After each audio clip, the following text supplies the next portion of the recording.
This week, tune into the Paul Finebaum Show as I discuss the delicious taste of ice cold Dr. Pepper. Larry Culpepper? Hey, I'm in the middle of a promo. Sorry, Finey. The fans are craving so much Dr. Pepper, I thought I'd borrow some of your airtime. Security! Hey, look, whether you're watching college football or calling into some guy's radio show, Dr. Pepper makes college football that much sweeter. So head to your local Dollar General and grab some today. Can I have one of yours? Hey, we got a caller. You're on the Larry Culpepper Show with your host, Larry Culpepper. That's it. That's Dr. Pepper, the one fans crave. And we welcome you to Monday. We have arrived, and look who's back. What's up? Hey there. Anything going on? It is great to be with you. I am so happy to be here, Paul. And, I will say this. There has been some things going on. There have been things going on. But it was a weird weekend not being at a game. Exactly. We had some texts back and forth with each other, like, what are we doing right now? Yeah. Lots of trips to the grocery store, normal things like that. We're not used to doing. Just normal everyday things that we both had. We don't know how to do those things. We're bad at that. Our spouses can confirm. They can. Anyway. And they will be on later to confirm. To rat us out on how annoying we are. Exactly. No, it's a good weekend. How was your weekend? It was good. Great to be back, though, because when we last were here, the fireworks were going off. We'll update you on that in a minute. Let me get you some newer headlines before we get too deep into the program. And the new signing day drama dominating December. There's much left to be learned. A lot of criticism of the National Signing Day. If you're with us on our 2 o'clock ESPN2 show, we spent a great deal, Laura, talking about the new rule. Yeah, we don't like it. We'll talk about that more, though. Meanwhile, Scott Frost, he has found himself a new job, but he's got some pretty valuable hardware. That is one of the more prestigious awards, the AP Coach of the Year Award. Saw something interesting on that in a minute, but I'll get to. I forgot Mike McIntyre won last year, Dabo the year before, Malzahn in 2013. Nick Saban did win this award, but not in a year that he won the national championship in 2008. Mm-hmm. That's the year that he lost the SEC. A lot of Kellys in there. Les Miles. Les Miles won it in 2011. That's a year that he didn't win the national championship. Pretty obvious winning the national championship does not mean very much, because I look at this list and not one of these coaches, if I am correct, won the national championship. Right, because Dabo didn't win the national championship in 2015. Kelly lost. Yeah. Miles lost. Malzahn lost. Patterson didn't get there. Sometimes successful coaching, though, isn't always about winning the national championship. I like that the award hasn't done it that way. If you win the national championship, you've got that trophy, you right? You probably have enough banquets to go to. You're doing all right. Yeah. But I like the pick of Scott Frost. You can make a strong argument for Kirby Smart, too. And I would say that both of those, with the way that they have turned their programs around. And Frost had more of an uphill battle from a program standpoint, from a record standpoint, but Kirby Smart had to do it in the SEC. And I'll tell you another guy who I would have given serious consideration to was Dabo Swinney, with a new quarterback getting back to the playoffs. They did return a ton of talent, though, on both sides of the ball, especially defensively. But I could see that argument, too. The thing is, there have been some really excellent coaching jobs in a year where everyone's talked about Riley too. Right, a year where everyone's talked about there's been so much changeover and people have underachieved. There have also been a lot of overachievers. It's been fun to watch. Anyway, welcome back to the program. It is cool. We have a really big show on tap for you. Really big. Bo Bounds. I mean, when you have Bo Bounds as your first guest, you might as well. I think that photo really represents Bo well. I like it. Gentry. That is a name that I've always liked. I used to work with Gentry at a newspaper many years ago. Andy Staples, nothing really special about his name. Or Andy, for that matter. I actually think Andy Staples has a very strong name. Gentry sounds like what? Sounds like it belongs in Kentucky. It's a great name. Anyway, welcome to Monday. An update on the biggest event of last Friday, a little bit later in the show. I don't want to spend too much time on that now because there was way too much time spent on it on social media over the weekend. Yeah, I think I'm still – well, the person who you're speaking of has blocked me on Twitter, so I can't see – per se what's being said. So Jim from Tuscaloosa has blocked you on Twitter? Oh, yeah. No, I have joined an exclusive club because he's blocked me. And, truly, we were all just having fun in all of this, and I'm glad we could have fun. I'm sorry that Jim feels it wasn't that much fun, but either way, it was a hilarious show. I'll say this. I was kidnapped and taken to the Tuscaloosa Country Club, but I was also driving home during the show, and I was crying laughing. It was so funny. Just everyone who called in was great, and it was hilarious from start to finish. So, and I'm glad great job, guys. I'm glad you said what you did, because we do try to have fun on this show, and even with someone who is as polarizing as the aforementioned Jim, we didn't mean any harm. We were joking. That's what we do here. We're all part of it, and sometimes I'm the butt of the joke. Sometimes it's someone else. So I think I've been the butt a lot. I enjoy it, though. Yes, that is correct. Here's the thing. That was a great quote. What was that? That's what's great about this show. You got to be able to dish it out, but you also got to be able to take it a little bit. We like to give some ribbings around here, and whatever. We'll get to the bottom of it. Yeah, though. we will. There are petitions out there that are wanting Jim back on the show, so we'll see how many. Yeah, and I'm in an awkward position just for historical perspective. 3 people. Yeah, before we do that, 3 people have been banned from this show. One remains a permanent ban. I won't go into, but it's a well-known story and it's disgusting.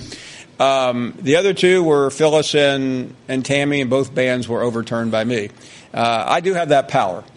You are so powerful. But in this case, I'm not sure I really do have the power, because the decision was made above my head to suspend him and ban him. Well, truly, I know that sounds like I'm siding with Jim, but I'm not. It was Big Ten John and maybe Big Ten John's boss and Mark Kubiak, and Mark might have called in from wherever he was. Yeah, Danny Brams was there. By the way, for those who missed the now infamous moment, this is what happened Friday.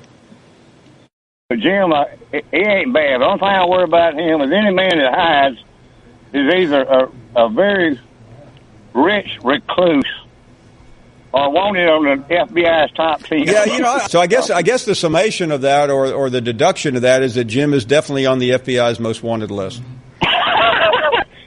You really crossed the line today. What is this crap about taking cheap shots about me with regard to FBI? Why do you do that? Jim, kind of that crap? was just like a joke, man. That's not a joke, you fool. You're an evil. That's what you are. And I don't give a damn if I ever come back on your show again. You are a stinking evil. So before the ban even came down, he was saying he would never come back. Oh no, he was done with all of us, right? Yeah. Well, here's the thing. Like we said, we were all just trying to have some fun, and I think we should still continue to have fun on this show. So, not that I get to decide. And again, as far as Jim is concerned, there's nothing. I don't want to say anything, because this could end up. There could be an appeals process. I don't want to. And since I will be I will be on the judicial tribunal, I don't want to prejudice to him one way or the other. Well, you have to remain even keeled. Exactly. Because, Paul, truly, you may have to preside over this entire thing. I may. So I think people know I do not like the idea of blocking people. I've never blocked anyone on Twitter. I don't like to censor people. I don't like to shut people down. So it goes against my better nature or my inner self to not allow anyone to be on this program. You are all inclusive. No, you really are. And I would say this. I don't usually block people either. I was a little upset that I got blocked by Jim, because I really wanted to see what he had to say. Okay. Sometimes, you sent me a few of the tweets via text message, but I can't see them anymore. So it's very upsetting. Oh, you can't see them when I send them? No, well, I did see what you sent, but I can't see them on my own. Okay. So anyway, but let's just. I do wonder, though, and Jim's always concerned about us putting his Twitter handle on the show. And the unofficial rumor is that he has blocked more than 4,000. I'm not trying to make your club sound any less exclusive. I thought it was cool, but he's blocked more than 4,000 people. I think he said that before, hasn't he, Randy? Mm-hmm. So why would you? A long time. Yeah. 4,000. Do you block people on Twitter? Not really. I've probably blocked maybe one or two. Because I thought I have, though. I tried to follow you the other day. Well, I blocked you a long time ago. It was whatever. That's I was a little bit. That hurt my feelings. No, but get over it. But John Hayes follows you, so he tells me. Yeah, well, John, I know, right.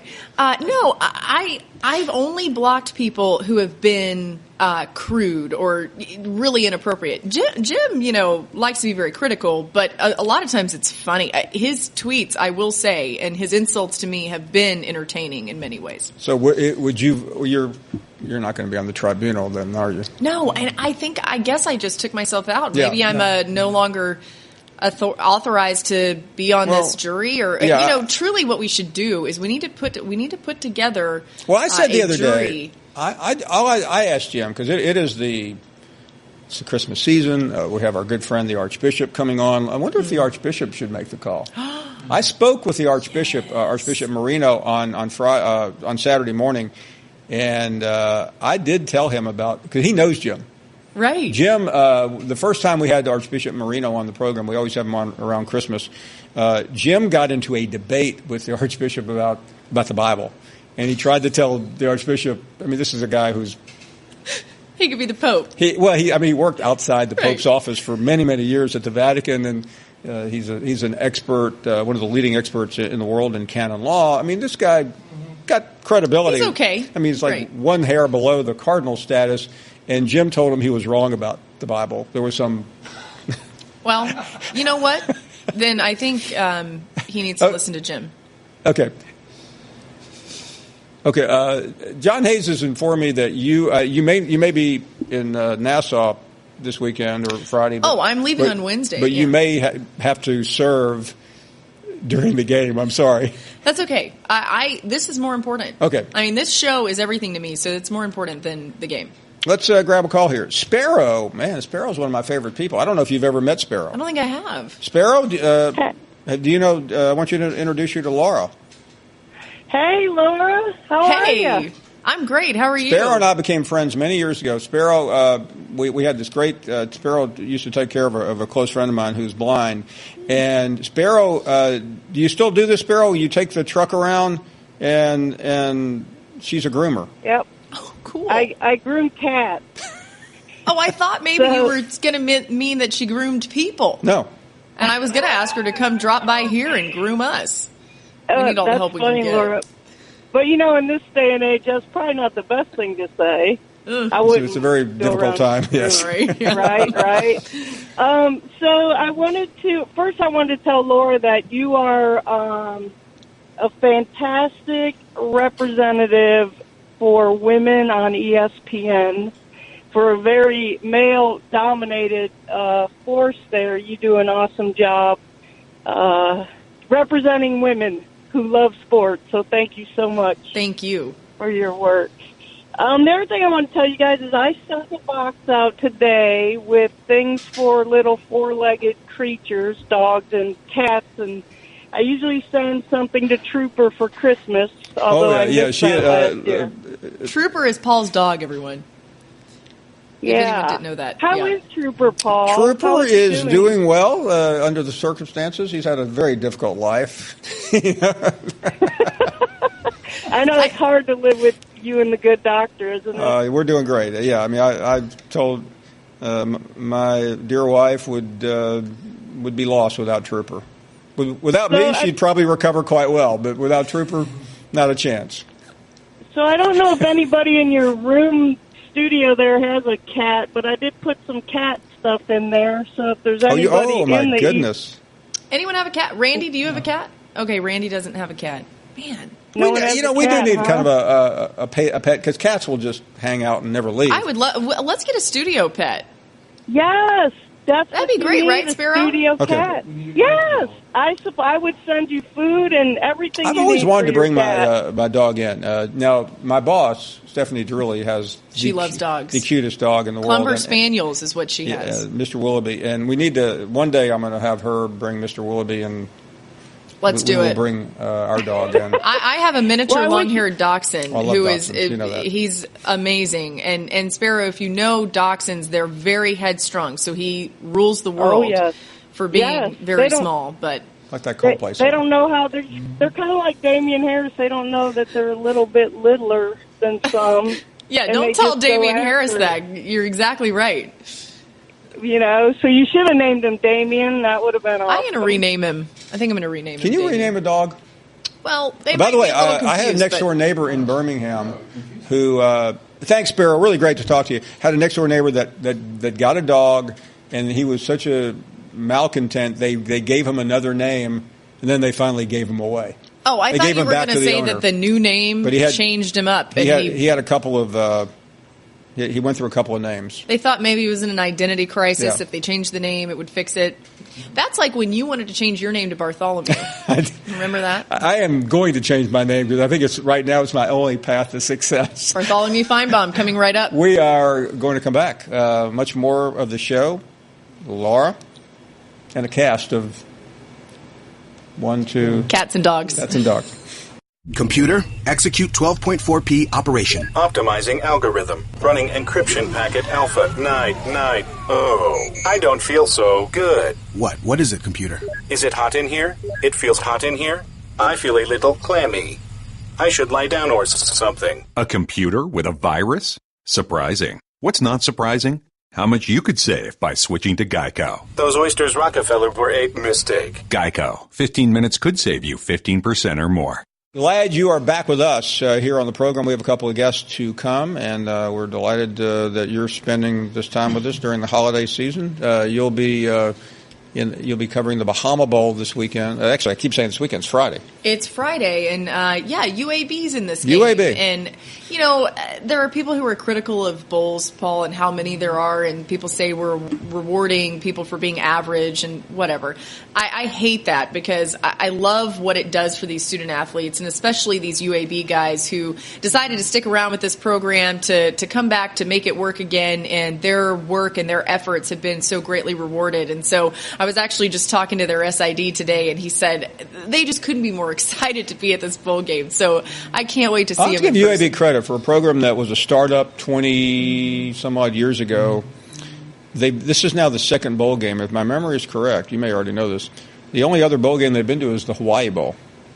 So they have gone to some exotic bowl games. They've hit the lottery on the bowl games. I've done the Bahamas Bowl one other time, and they do really make it fun for the kids. They're at the Atlantis Resort. Oh, really? Yeah, it is truly a reward. Ohio's the other school that do they still have the Michael Jordan suite up on top, the bridge suite? I wouldn't know things like that because that's like a place that you would stay. Well, no, I went there. It's a long story. I actually went there with a couple of high rollers once. You weren't one of them? No, but they took us up to there's a bridge suite at the very top with it. I believe Michael Jordan either owns, but it's like $20,000 a night. I only stayed there 3 nights. I decided the fourth night was just over really budget. Extravagant. Yeah, I'm glad you limited that. But check it out. I will. I'll see if I can get in there some way. Like I'll pretend like I'm the maintenance person coming up to unclog the toilet and see if they'll let me in. You'd be perfect. Yeah. Ed is up next in Connecticut, where I haven't seen the sun in so many days that I'm getting houseworn already. My God. The sun just doesn't shine here. No, I haven't seen the sun lately either, Ed. It's I don't think the sun's out anymore. Maybe it ran away for the holidays. Yeah, the sun decided to merge with Mercury. No, quite possibly. Yeah. Because I think it would overwhelm When Mercury. the moon was aligned in the seventh. There we go. There we and go. Jupiter aligned with Mars, and that's a song from like a Broadway play. In the age of, remember Hair? Ed? Was that the Mamas and the Papas? No, this was I don't know. This was from the play Hair. Who sung? Oh, Hair. Okay. Who did this? I think the record was the Mamas and the Papas. Hair. No, I don't think the Mamas and the Papas did Age of Aquarius. That was the Fifth Dimension. Okay. I think the Fifth Dimension did Age of Fifth Aquarius. Dimension, the Age of Aquarius. My God. Well, before your time. Definitely. I'm on board. This is like late 60s. Really great music. That was really good music. It was great music. It really was. Great music. Hair was a breakthrough play. Yes, it was. There was, I think, one of the first plays that had nudity. Oh, wasn't it almost completely nudity? Well, I didn't want to embarrass anyone, but yeah. Wow. Why was it called Hair then? I don't know. I never saw it. No, it was a great play. I saw Jesus Christ Superstar. Yeah, that was a good play, too. That was also another good one. But, actually, I saw it in Macon, Georgia, of all places. And there was a shock. I saw the Allman Brothers in Macon, Georgia, didn't you, Randy? Yes. Well, when did Greg actually die? Greg died about, 2 years ago or something? 2 or 3, yeah. No, Greg has not been gone long. I mean, I talked to him like, Greg and I were... Yeah. We actually died in April. I knew it was 2 or 3 months ago, or maybe 6 months ago. Anyway, I completely enjoyed You like the song Whippin' Post, Ed? Whippin' Post? Whippin' Post, one of the Allman Brothers' most famous songs. Yeah. No, I didn't really know it. That's not. Wouldn't you say that was? That was probably one of their top 3. Yeah, no. Ed, I hate to run, but we're up against a break here. We will come back and more of Eat a Peach. That was their famous record back in the early 70s. It was a great record. We're educating Laura on the Allman Brothers. I do like peaches. I know you do. The Allman Brothers are great. I need to bump up my James Taylor education is top notch. Allman Brothers need some work. I'm going to work on it in the break. Good deal. I'm going to work on sending you to break, and we are coming right back. Welcome back to the program. Laura is here, and we are still no official update on you-know-who. Well, let's keep taking some calls. I want to see who else is out there. The first call set the woods on fire. So let's go from Ed, who's almost... from Ed to Millie. Sounds like a Broadway play. Hey, Millie. Hi, guys. It's nice to be able to get in on. I couldn't get in on you guys Friday. Millie, it's beginning to look a lot like Christmas. It sure is. I called Friday because I wanted to find out something about the bowl games, and the guy who answered the telephone told me I should look it up on the internet. And, hold on a second, Millie. Oh, who did we that? need to know who that was. Did you take his name down, Millie? And it sort of made me a little angry. It makes me angry right now. Yeah, no, the guy just said that. Hey, John Hayes, what's going on here? I mean, what kind of? Come on, John. I mean, what kind of guys? I mean, Hayes, what kind of people you're operating up Well, there? Hayes and Kubiak have stepped out momentarily, so they will be available for comment later. Millie, but Millie, I want to personally apologize. I know Paul does as well. Well, that is I don't not blame okay. you guys. I don't blame you guys. But we want you to feel welcome. We want everyone to feel welcome. Well, I do feel welcome. The only thing I wanted to ask you guys is what was the oldest bowl game? I've tried to figure that out when you guys started talking about it. Well, we'll get the research. We'll find out, on Millie. that. I'll tell you what. Paul We and I will. are very smart, so we will look it up. Appreciate it. Rose Bowl's pretty old. Maybe that's why it's the granddaddy of them all. I bet there's a reason for that. Bingo! Light bulb. Sometimes you have to use deductive logic. Ben is in Tennessee. 1902. Hey, Ben. When Hey, Paul. Hey, Laura. Listen, you want to have a little fun. I'm going to make it quick. I want to give a shout-out to my Memphis Tigers. Laura, have you ever been to the Liberty Bowl? I love the Liberty Bowl. One of my favorite games I ever did was there, and it was when Memphis knocked off Ole Miss a couple years ago. Justin Fuente. You did that game? When we had Paxton Lynch. I watched that game from an airport. I didn't realize that was you. That was me. Okay, when Laura says she wants to have some fun today. I'm not promoting Sonic, but I got a good idea. I want y'all to think about it. I'm not going to take much time. You know, you hear about the two Sonic guys. Y'all know them, right? In the car. We've seen them. Yeah. Guess what? I hear they're stepping down. So, who would be the next best replacement? I think Mark and John would be perfect for it. Okay. They would be pretty. They would be just goofy enough to be the Sonic then guy. you got Greg and Marcus, right? Yeah. I'm thinking more. I'm thinking more Mark and John. I think you're right. You nailed it, Ben, on your first try. Then I thought about Paul and Tebow. No, they don't eat. No, and we're then not Paul going to do it. I can't do it. I've already got to deal with McDonald's. Yeah, you do. Mark and and I'm John actually, will be the next Sonic Greg McElroy guys, right? and I are going to soon be managers at McDonald's. That was suggested by our friend Legend. Here's the thing. I would do it with Paul, but I would eat all the food. So that would be the issue. So Paul wouldn't eat. I can see Mark. They look like Ben, I've been to lunch with Laura, and she's like, I will get a quick call from Randy or somebody. I come back, my plate's clean. It's like a bear came out of the woods and just mauled through the restaurant. She probably exercises, and she's probably. No, I actually don't exercise. It's going to catch up with me soon. Well, you're blessed, but anyway, just to have fun for the rest of the day. If any callers want to call in, let's see who the best candidates. I'll go with Mark and John. Okay. I like it, Ben. You're down. Yep. Good stuff. Good job. Yeah. All right, Later. Peace. Matt is in San Antonio. Matt's always one of my favorite callers. Hey, Paul, how you guys doing today? Hey, Matt.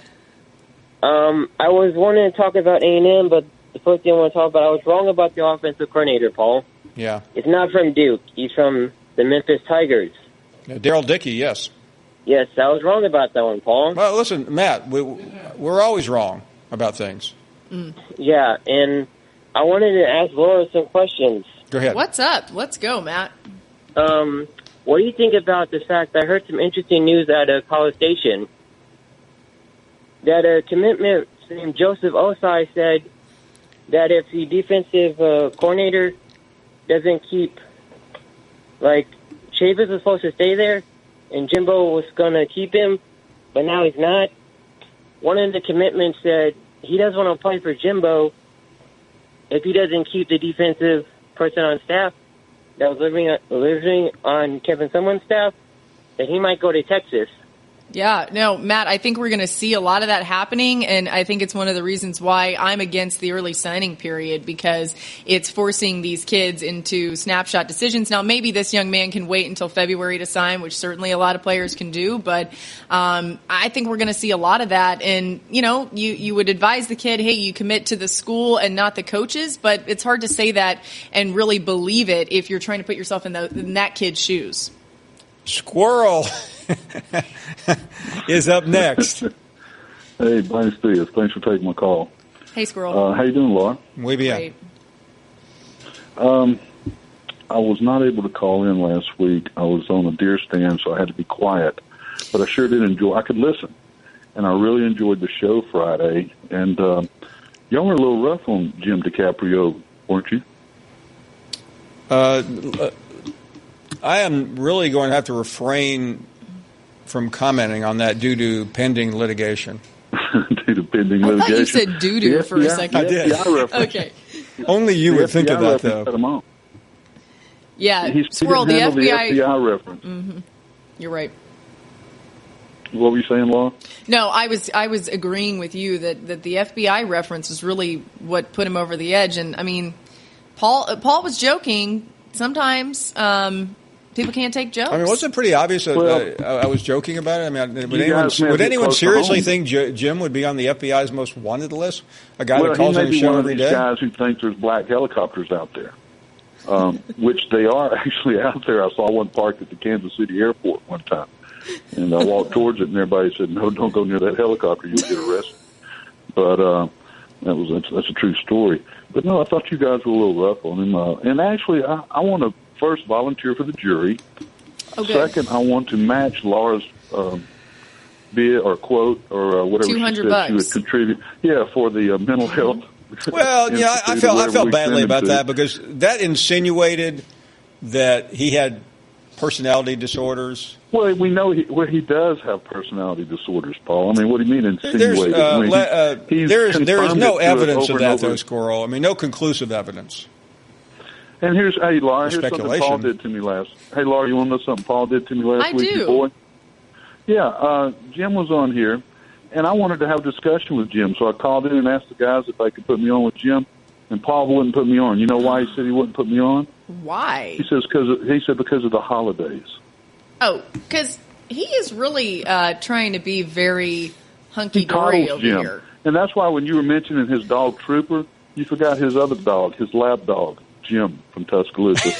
I don't know what Jim looks like because we've had the wrong picture apparently, but I don't think Jim would fit in Paul's lap. Well, he looks like Leonardo. He's a dog. No, Squirrel. I'm hearing from you. I'm not trying to over or analyze, but you seem to be indicating that I'm soft on Jim. You are soft on Jim, but I'm calling for the ban to be lifted too. Okay. I think we need to lift the ban on Jim. Well, here's the most important thing. We needed someone. Not that we're employing Robert's Rules of Order here, but we needed someone to make a formal motion. To lift the ban. You have now done that, and are you seconding? Thank you. No. Oh, Randy is not seconding. So if we get a second to the motion, we will take that under advisement. Okay. It's been put on record. Okay. And then if Jim will call in and not scream and holler and apologize to Laura. No, he doesn't owe me any apologies. He's the one that called you an evil bee, so he owes you an apology. I don't want an apology, but okay. I'm more referring to some of the things that he said on Twitter. Oh, I don't. You know what? Here's the thing, Paul. Sticks and stones can break your bones. Words can never hurt you. Jim, say whatever you want about me. It's not going to hurt my feelings. And in fact, it just makes me smile because it's hilarious. Okay. Then bring it on. We'll take a short break. More of this program as we continue on a Monday, a week away from Christmas. Welcome back. Glad you were with us. So let's continue with more phone calls. And Nick is in Georgia, and you are next up. Hey, Paul, Laura, how y'all doing today? Great. How are you? Oh, it's great. Look, I want to wish y'all a Merry Christmas, everybody up there. Thank you, Nick. Hey, Paul, I want to second that motion that Squirrel put out. I'll second that motion to bring Jim back. So you want okay. So the motion has been forwarded and seconded. The motion is now on the table. Hope this is a good Nick in America. There's been a motion to rescind the ban, the permanent lifetime ban on Jim from Tuscaloosa. Oh, I didn't know. It's a lifetime ban? Oh, yeah. Oh, okay. All right. We don't like. That came from Randy over there. Yeah, Randy hit him with the lifetime ban. Lifetime ban. All right, Bama Nick. So what's the next step, Paul? I'm consulting with our attorneys. Oh, got it. Okay. My bad.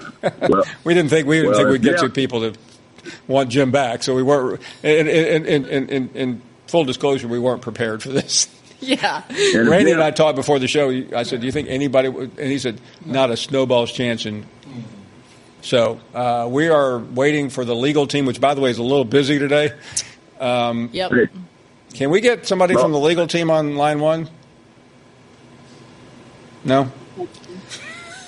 Nobody's answering the phone. Where is everyone? Oh, Sheriff. Okay. Sheriff is our legal team. Sheriff, can you help us out? Help us, Sheriff. Hey, yes.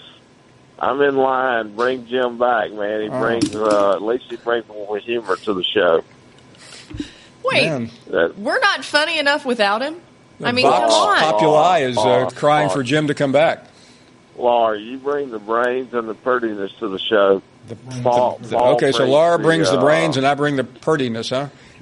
Purdy. Yeah, that's right. That's a Georgia phrase. I'm in line with bring Jim back, and I think Laura, instead of Madden 2018, we need to get a Rutledge 2018 for college football. Great. I'm a fan, Sheriff. Sheriff, that's in motion right now. Well, so Sheriff was our legal team, and that's what he wanted as the legal team. I still say that we need a full jury. We need to really vet this out because there are a lot of people out there who might not be happy with us if we just sort of willy-nilly. Well, there's also some people, Laura, and I shouldn't bring this up, but claim that you and McElroy and others have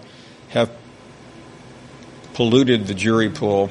Yeah. Oh, we've ruined everything. They call it jury nullification. Mm-hmm. And that would be the argument used to rescind the ban, that there has been so much interference purposefully and willfully, and I'm not blaming it on you. Yeah, well, the one thing I would say... But I do think everyone here needs to be treated fairly, and I'm not sure Jim has been treated fairly. Well, and the one thing I would say is that I have never, while there have been others who have come out in full support of this ban, I have never commented on it one way or the other. Yeah, I was reporting live from Tuscaloosa. You did that, and you used, it's hard to say the word you used in the same sense, but you did, your powerful position on social media to... Well... And I hate to cross barrier because I mean there are no barriers here, but truly. But I do feel like Jim needs some representation at this table. So you're saying, let me get this straight for everyone. You're in the Jim camp. No, Laura, I am Switzerland here. I think I'm Switzerland. Well, too. you were Switzerland, but one thing I feel like we're about to get into a rare public disagreement. But the difference between you and me is that this weekend I went away and you swam in these shark-infested waters on Twitter. I love the shark-infested waters. No, really what happened is that Legend, who, by the way, Legend calls himself Legend. I have never heard from him on this show. He's never called when I've been around. I want to say something about Legend here. Yeah. And I know Legend, who's a longtime caller to this show, tried this fake mea culpa today, apologizing. But I've been reading his tweets about you and this show for a number of weeks. And it's as someone who I've always considered a close friend, and we've been together many, many times, I really took it quite personally. And it was completely and totally uncalled for in terms of what he said about you and others around the show. Yeah, which everyone's entitled to their own opinion. I know, According to many, I have ruined the show, and I am, one day a week, by the way. The show lives on when I'm not here, and it moves on quite well without me. But your presence on Monday carries over the whole week. Apparently it does, in a really negative way. But no, so I see your point, though, about how maybe Jim has not been given a fair shake of things, because people are putting it as more of a Jim against the world type thing. And we don't want it to be that way. No. So I think we can all sort of think of a good way to figure out how to handle this. And we are still consulting with the legal team and trying to figure out what they are now. They've had a busy day. They're now answering our calls and telling us to call tomorrow morning at 8 a.m. So the situation is tabled until then. Who's on the phone? Larry, what about it? You're a legal scholar. Absolutely, Miss Finebaum. Laura, how y'all getting along today? We're great. How are you? Hey, great. Hey, I tell you what, y'all deserve a Pulitzer Prize in reporting for that Friday. I know that was a dangerous assignment, but one thing I think people are overlooking here, Teddy's pretty much of a legal scholar, if you think about it now. Little known fact, but he competed against this old boy in 1937, ex-Supreme Court Judge Byron Whizzer White. I mean, they're contemporaries of both. They're a Colorado player. Now, I can tell you straight up from my sources on Twitter, there was an intervention called for, and they're the solid sources out there on Twitter now. It was all at the Bama Beano Pizza Place there in Tuscaloosa, attended by 6.5 people. Now, the half might sound strange, but not really. This old boy didn't eat, didn't talk. He's Ted Williams' frozen head. They shipped there from California. And the other 6 is Richard Dyke, trying to decipher Teddy's asinine tweets, which nobody could do. And Danny Sheridan, Richard Deitch and Jim have got a pretty good relationship, I think. Well, Deitch tried to get in there and help him. And he did. Danny Sheridan, he didn't. By the way, Danny Sheridan tried to help him too. My question, though, and maybe Mark and John, I know they're in a different studio, but I wonder, Laura, if we just shouldn't put this to Twitter. I think we should. This is where it all got. This should be a poll. Should we have a? Should we poll it? It may not be binding, but at least it will give us an indicator. Yeah. We may have to put a Twitter poll out there. This is everyone's show. They need to weigh in. I agree.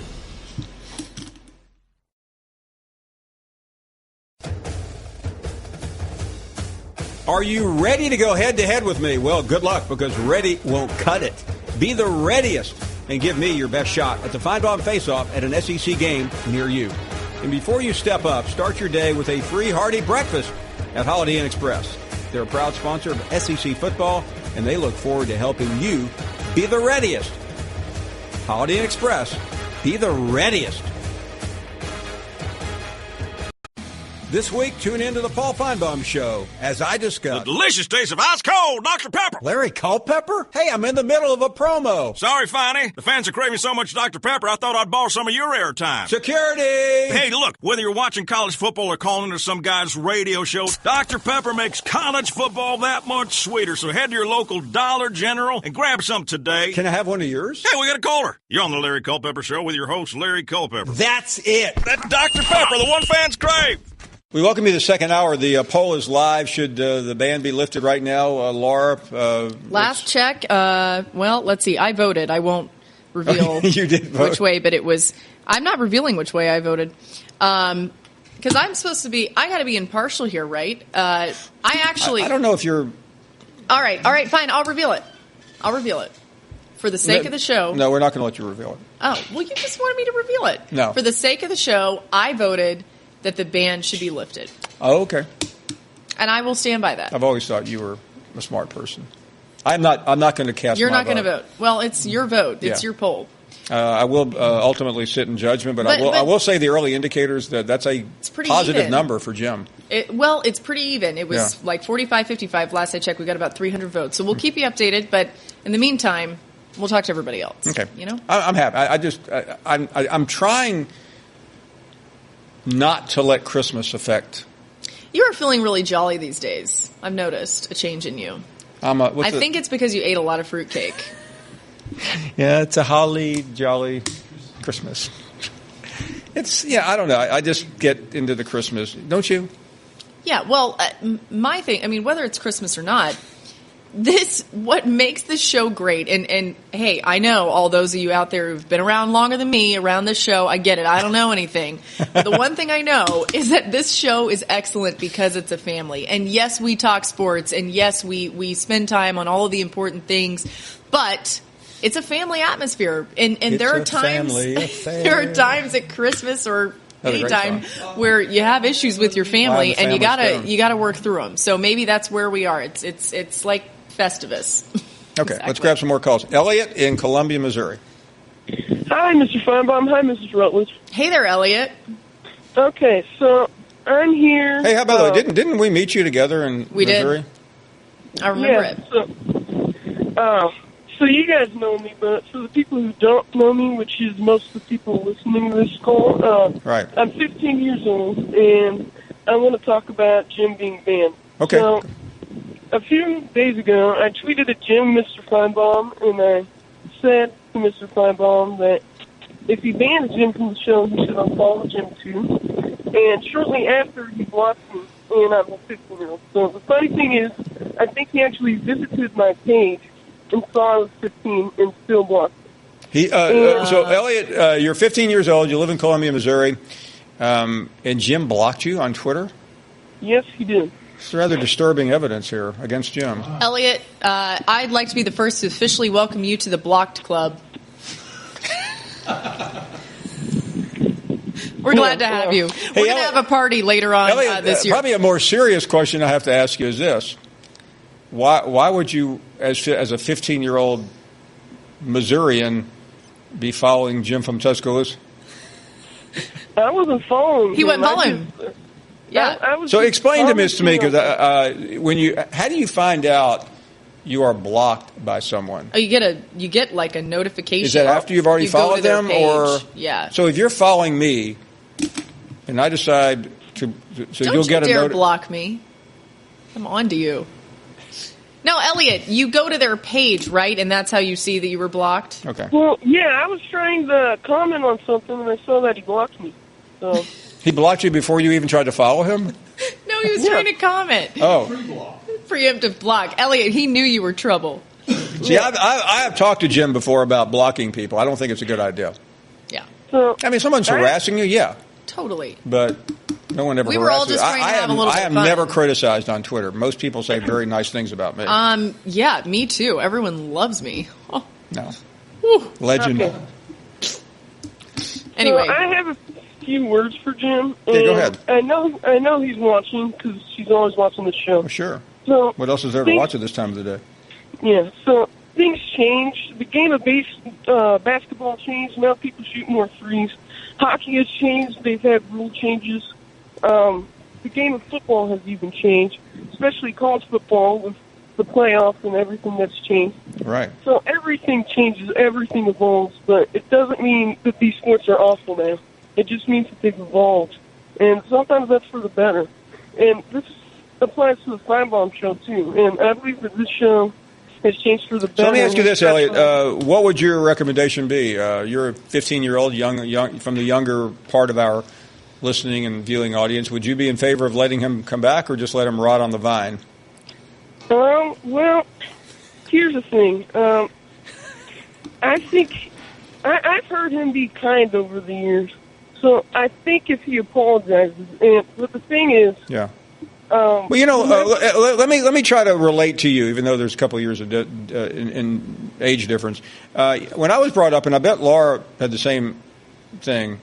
If you apologize and if you were remorseful, then usually you could get out of most anything outside of murder.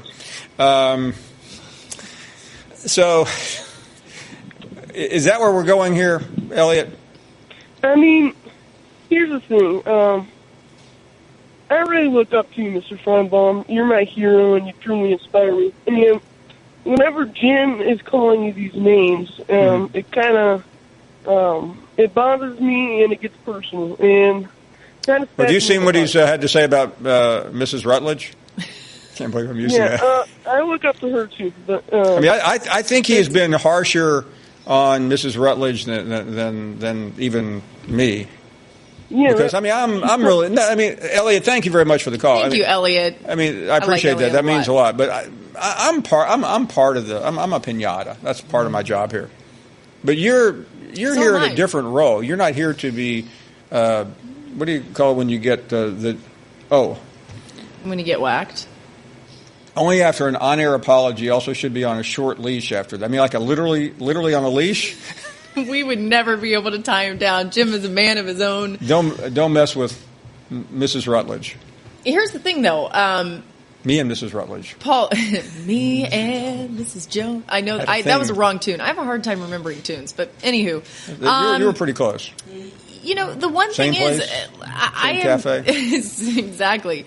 I'm just happy to be on this show, so I'm never gonna. I can be a piñata too. Bring it on. But you don't need a lot to be of time, one. but that's okay. I mean, I'm kind of the that comes with the territory. But you bring something else to the show. Well, you bring sunshine you have on a rainy day. To be on this show. You know what comes with it, and that's why we are all a family. We're kind of crazy, all of us at times, and we do beat up on each other a little bit. But I'm with you. Maybe we get an apology and we see where we go. Yeah, we will update the poll. I know it sounds like I'm legal counsel here for the Save the Whale Foundation or whatever, but the Ted Williams Foundation. I just think we need a clarification because Jim is not an apology guy. No, he won't apologize. No, so I'm going to make it easy for you, Jim. Yep. A clarification of status here. But anyway, enough of that. We're not big. Okay, this is the question we put on Twitter. That is social media for some of you. On Finebaum Friday, Jim in Tuscaloosa was banned indefinitely. Should the ban be lifted? That's very simple. It's a straight up yes or no vote, and we will update you shortly when we have some. I mean, the return. These are mainly like the rural counties coming in right now. We haven't gotten to the bigger cities. Right now. 44% say that the ban should be lifted out of 1,000. That's quite a bit. I mean, Jim, you got fans. Yeah. Okay. Anyway, but Paul, we do have some football to talk about. We do, and Bobby is up next. How you doing today, buddy? How are you, man? How you doing, Law? I am great. It is so great to hear from you. I'm listening to college football. It's you and me? Hey, Law. Hey. I can tell when you're on the show. I don't even have to hear you or see you. I watched Paul reach over there in that white coffee cup, get him a Bic, and pull his glasses off. I said, Law's on the show today. Hey, so are you suggesting, Bobby, that I act differently around her? Yeah. Is that what you're suggesting here? That maybe I act like... It's fun to have your friend around. Y'all can't choose between Clemson and Alabama. Well, I can. Laura can't. She says this is impossible. I'm not allowed to, Bobby, because we like to preserve our professionalism on the game, and I will be on the game on the Alabama sideline. So you're cheering for Alabama then? My money on Alabama. Yeah, well, Bobby, my money's where your money is. I'm a dive shooter. Secretly. Don't tell anyone. Bobby, don't tell on me. I don't see Randy that much, but I told Randy, no scared, money won't win with it, Randy. That's right, he says, Bobby. I know it. Bring it, Bobby. Hey, I ain't gonna hold y'all today. I'm gonna say this, then I'm gonna let you go. That fella from Tuscaloosa and that fella up there on Pennsylvania Avenue, they got the same problem John Gotti had. And John Gotti brought down the whole Gambino crime, man. They talk too damn much. And John Gotti slept with the fish, didn't he? Didn't they mow him down at a restaurant? Mm-hmm. Yeah. Or did he die in jail? I can't remember. He died in jail. Should have died at a restaurant. What was that? They missed a good opportunity there. Yeah, they call it. He was a famous mobster that ratted out the Gambino family. Can't believe he bad lived move. Yeah, you got to let those Gambinos just keep going. I always liked the Gambino family. They were good friends. You were entrenched with them. I was there. Paul, you could be a good mobster. You are just coy enough. What do they call the lawyer? The consigliere. Consigliere. Yeah. I had a hard time with it. Consigliere. I once called it the consigliore. To a tongue of Iloa consigliere. Yeah. Anyway, we're back with more. We're just off. Bo Bounds, Mississippi's gangster. Oh yeah. He will be with us shortly. I just saved hundreds of dollars by switching to Geico. I've never felt more alive. Disclaimer. Geico cannot guarantee you will feel more alive. You either possess functioning respiratory and circulatory systems, or you do not, or you are a zombie. If you are indeed a brain-starved zombie and you would like to save money on car insurance, the Geico legal team applauds your excellent life choices, even in your shambling afterlife. But we strongly encourage you to visit geico.com or download the Geico app. Please stay a minimum of 500 feet away from our large and presumably delicious, delicious brains. Geico. 15 minutes could save you 15% or more. Welcome back to the program. We are happy to have everyone here. Bo Bounds, the voice of Mississippi. The whole state. The entire state. I think he really is. Bo, how's everything going? Welcome to the show. Just a quiet off season in the state of Mississippi. 2 coaching announcements. Good afternoon to you. Paul, Laura, how are y'all doing? Yeah, it has been wild. I mean, bizarre that the biggest story, one of the biggest stories in college football went through our state for months and months with the whole Hugh Freeze deal. So it's crazy that Freeze and Mullen are no longer as successful as they were. Obviously, one left and parlayed it into an elite job, and the other one left under scrutiny and scandal. But it's crazy that we've got Moorhead and Luke now instead of Mullen and Freeze, who led the 2 schools to New Year's 6 bowl games and inside the top 5. Let me ask you to assess both hires. Joe Moorhead, I think to win at MSU and Ole Miss and Arkansas-type programs, Paul, you have to be innovative and creative on offense, and you have to have a dual threat and all that kind of good stuff. You have to have a playmaker on the offensive side of the football. So I think it's a good hire. Luke is interesting, Paul, because late in the year they didn't quit on him. He loses to Cal, blows the big lead to Arkansas, but yet he beat Kentucky, Vanderbilt, and won the Egg Bowl. And he's one of them and played under Tuberville and all that kind of stuff. So I guess that played to some of the boosters in Ross Bjork. Either that or no one was taking Bjork's call because of the probation that was hanging over the program. So I'll go wait and see on Luke, but he does have 12 games under his belt, and he did win 6. Yeah, I would say it's more about the impending NCAA sanctions at that point for Matt Luke. But, Bo, winning the Egg Bowl always helps, as you know, in that great state of Mississippi. How about the bowl game for Mississippi State? Louisville, of course, has Lamar Jackson. We wish we were seeing Nick Fitzgerald. We're not.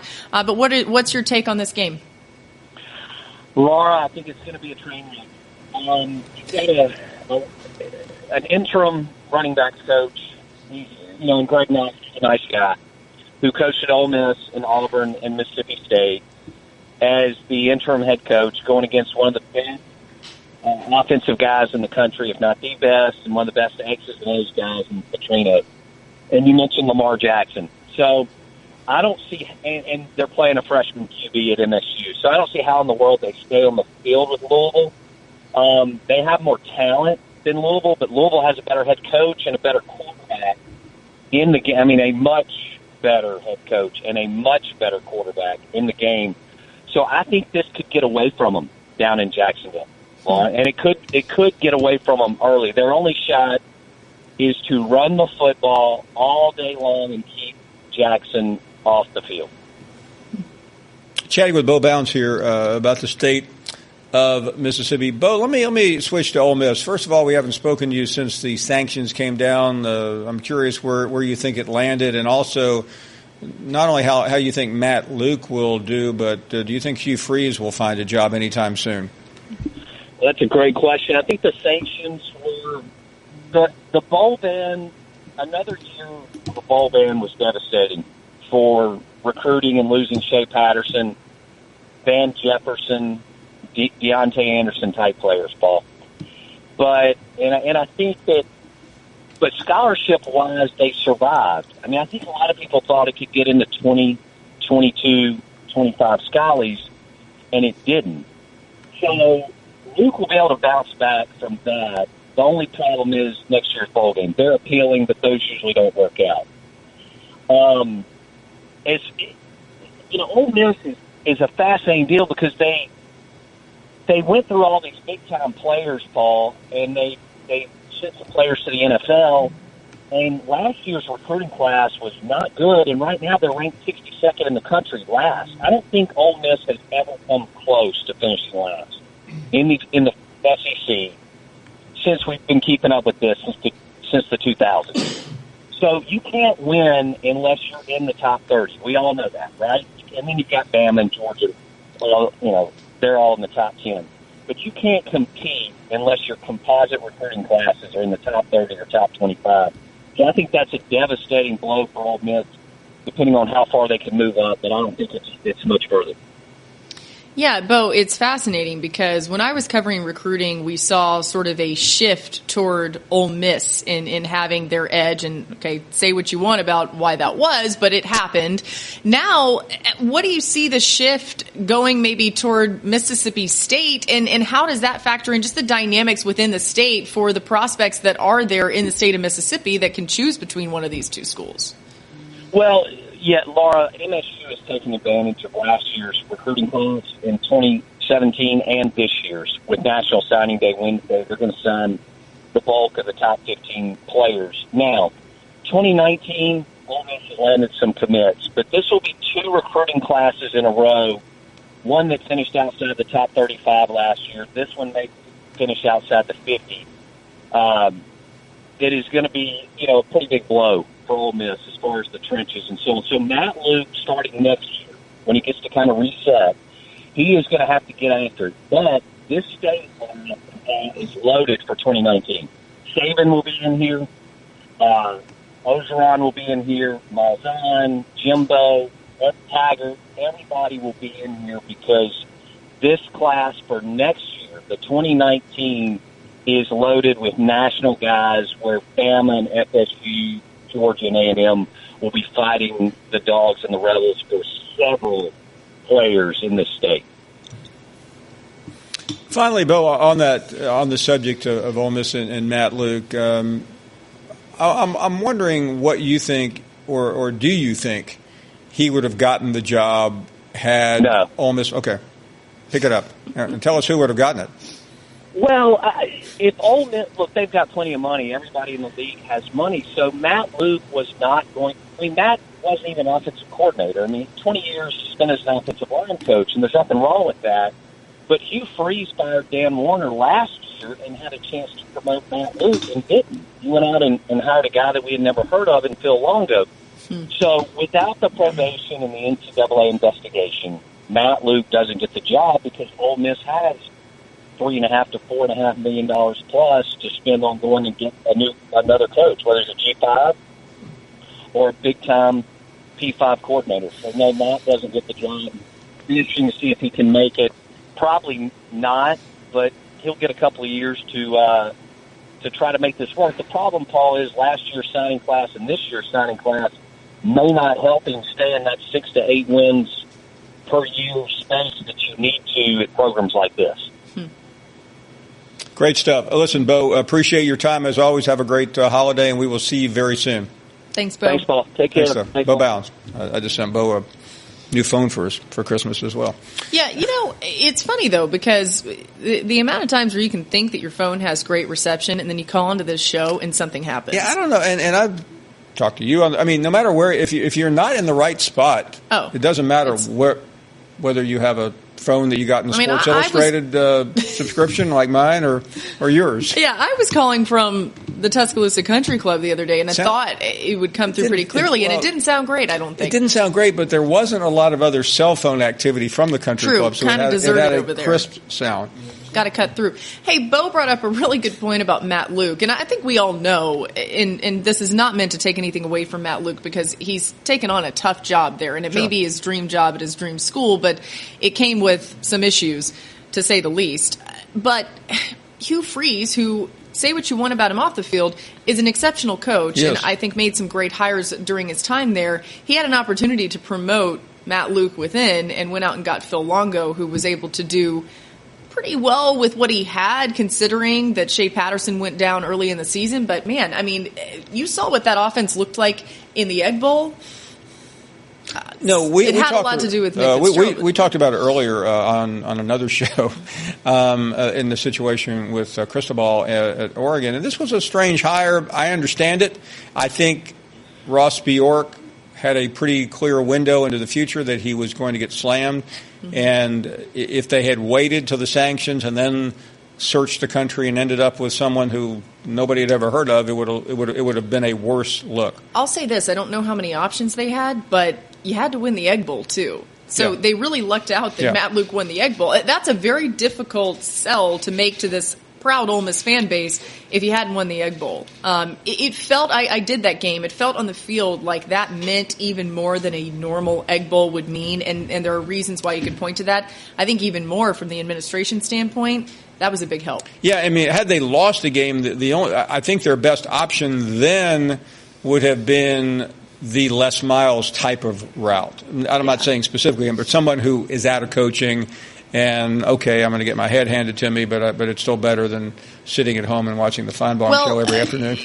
Okay, no offense to your show. Is it better? I mean, I would say that I'm not sure if taking on that job with the sanctions and what Bo was just talking about, already they've fallen a couple years behind in recruiting. That's so tough to come back from. You know many ex-coages. They just want to coach. That's true. Good point. And I think that would, some wouldn't. I've talked to people that we work with, and they said there's no way I would take that job. But I think Les, and I'm not speaking for him, although maybe I should. It'd be easier to understand. Come on. He probably would have taken the job. I think Les would have. Yeah. So that would be a good example. But how much fun would that have been? I would have loved it. We're joined by Les Miles, the head coach at Ole Miss. What do you guys want? What's going on, guys? Finebaum. I told you I'm not talking to you anymore. We'll be right back. You said that a lot. Glad you are back with us. We talked about the Mississippi State a minute ago. We'll talk about the other side of that game with Gentry Estes from the Courier-Journal. Gentry, seems like we haven't talked in about 2 jobs ago, but it's always great to catch up with you. How are you? Yeah, I'm good, Paul. Good to talk with you. Before we get to the game, let me ask you, we were talking about Lamar Jackson. What do you hear in terms of his future? Well, I think most people would be shocked if he was to come back next year. He hasn't said that yet. Obviously, he is going to play in the bowl game. He's made that clear from the start. So he has said all along that he didn't want to really get into all that until after the bowl game. But you're talking about a program that the same weekend that Lamar was a Heisman finalist, there was a banner unveiled on the side of the stadium saying thank you to Lamar Jackson. By the way, I just saw one of those outside here thanking me. Uh-oh, Paul, bad sign. Or maybe good sign. Moving on to the next best thing. Hey, Gentry, when you have seen the way that Lamar Jackson has just played over this time, and maybe we are putting a punctuation mark on his career, he's already done so much. How do you try and limit him? I mean, I haven't seen many defenses in Louisville games that I've covered be able to do it. No, I mean, clearly he's a special case for any team trying to play Louisville. I think the teams that gave Louisville trouble this year, and for lack of a better time, I mean, other than Clemson, who I think pretty much dominated Louisville, everybody else just kind of outscored them. They were able to take advantage of Louisville's defense. I think Louisville's defense has improved as the season's gone along, but, I mean, you know what you're getting when you're going against Lamar Jackson. He's a guy that believe it, he didn't get a lot of attention for it this year, but he did improve in several key areas this year as opposed to the year he won the Heisman. A little bit more effective as a pocket passer now. He doesn't just take off and run every time. And I think you've seen him be able to do that a little more efficiently. I think pro scouts have noticed that. And I think it's made Louisville's offense a bit tougher to deal with, although he doesn't quite have some of the same weapons around him that maybe he had last season. I think, it's very clear when you look at the numbers and you look at Louisville's team, it's a one-man show, and it was for a lot of the season. So I'm not sure anybody could take him away, but I think if you can limit what he's able to do, the rest of the offense is going to have a hard time making up for that. Talking to Gentry Estes. Gentry, it's interesting. So many things have happened at Louisville. Not that you need me to tell you that, with Tom Jurich gone and the basketball program. But what about Bobby Petrino? Because he was so closely aligned with the AD, many wondered if he would look for an exit strategy. I realize he's still there, but what is his status? Paul, I wondered that too. I mean, I think everybody did when you saw what happened to Tom Jurich. Yeah, absolutely, very closely aligned. He's called him a close friend. I mean, clearly he would have rather Tom Jurich stayed on as the AD at Louisville. That didn't happen. So you immediately wonder, and not just with Bobby Petrino, but with a lot of the coaches at Louisville, you wonder how that was going to be received. In Petrino's case, you did kind of go every day, Paul, and wonder, is his name going to pop up? I mean, you had Tennessee and some others, and it just never did. Now, I don't know if that's a matter of a result of him not being interested or people not being interested in him. Yeah. I personally, I kept thinking his name would pop up at least somewhere. It was surprising to me that it didn't, Gentry.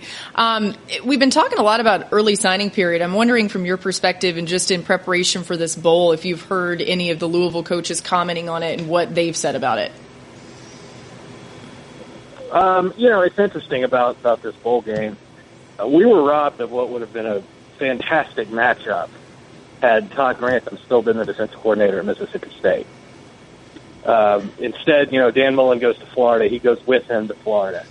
So it would have been fascinating. I don't know if you know, at the end of last season, Louisville and Mississippi State traded defensive coordinators. Right. So many words. Right. Peter Sermon is the defensive coordinator at Louisville. Was at Mississippi State last year. Grantham goes to Starkville.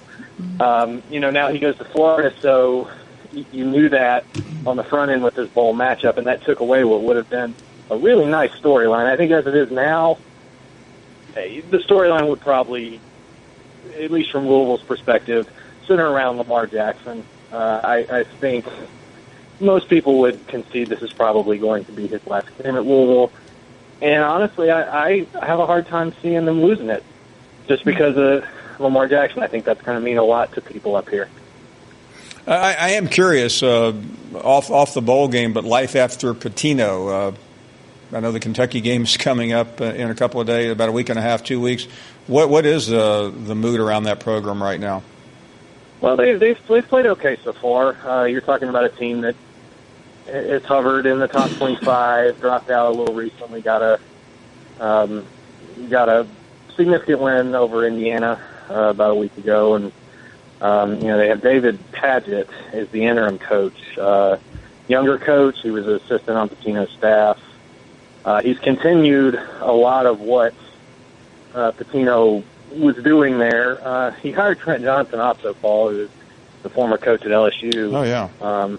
Who I thought was a really good assistant hire for him, especially in his situation. I think he's been a good influence. I mean, watching them play, it's hard to really be able to tell. I think it has been, so far at least, a pretty, all things considered, a decent transition. They've been able to keep things together, but you're not into ACC play yet.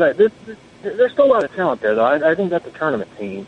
Clearly they're going to miss having a Hall of Fame coach on the sideline in some form, but I think the team this year is probably going to be pretty good. The trouble is going to be down the road when the hits are going to take and recruiting becomes manifests itself over the next few years. Gentry, always a pleasure to catch up. Enjoy the bowl game if that's possible. This time of the year, some of these games just kind of run together, but it is always good to talk to you, and we will talk very soon, I hope. You bet. Take care, Paul. Good stuff. Gentry Estes, covering the Louisville Cardinal. A lot going on at that school. We will take a short break. We'll give you an update on the lift or no lift ban. A lot of support coming in from the urban areas now. It's coming in droves. I always wanted to do election night. Yeah, you'd be great at that. I would. Pointing at all the different definitely looking into that. You have great spatial awareness. I do. Okay. Let's continue, get some reaction, and we are now a little bit north of Montgomery, Alabama, right now with IMAN. IMAN, go right ahead. Hey, good afternoon, Paul. Laura, how y'all doing this What's fine, up, beautiful IMAN? day? You know what? I had the best weekend. Did you? And I tell you you what, Friday's show from the second hour on blew up, and I don't know that it's ever stopped. That is one long Friday for me, and it's continuing on till today. You know, I heard somebody say, would somebody second that to let Jim back on? Now, you can't have, in order to have a second, it has to be a continuous conversation. Like Paul saying, okay, I first it, and then somebody's got to, I second it. Well, that did not happen. So there's no seconds here. There's no guessing, but the thought of Jim having to live through Friday night, Saturday night, Sunday night, and into Monday evening, knowing he's banned and how that's eating at him and going through his mind like maggots, it's an amazing thought, and it's so damn funny. It is so funny that this guy, you know, he thinks he controls everything. But, Laura, when you gave that interview over at the country club, you know, the abandoned country club with all the plaster falling down and no pictures on the wall, just the stains where the pictures used to be, and that crazy old fella running down through the hallway with a cell phone, the golf club, you know, it sounded like he was Tiger Woods going to beat himself up with a golf club. That was just the funniest stuff. Did he knock himself out? I'm sure he did. You know, that was the most hilarious thing I've heard on this program, and I've been listening to you, Paul. Hell, you had hair when I started listening to this program. That's a long time. You didn't have but two, what do you think this but is you now? had two. Them sides, that's bank. That ain't. Hey, no, it's real, IMAN. I promise you it's real.